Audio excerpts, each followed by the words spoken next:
Hey guys, welcome to my channel. In this video, I would like to inform you that maybe your Android share your phone number. This might be the reason you get the more spam calls. So in this video, I'm going to show you how to stop phone number sharing. Okay, to stop the phone number sharing, first open app drawer. Okay, now in app drawer, go to settings. Now in settings, scroll down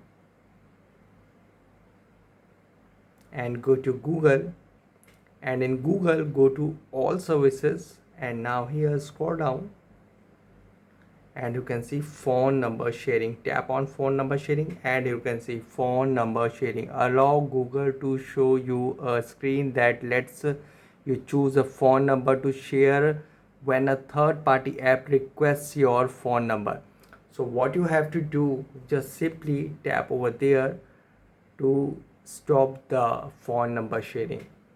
So guys, this is the method to stop phone number sharing. Guys, thanks for watching. If you have any query related to this video, let me know in comment section below. Please like, share, subscribe and click on bell icon for the latest updates.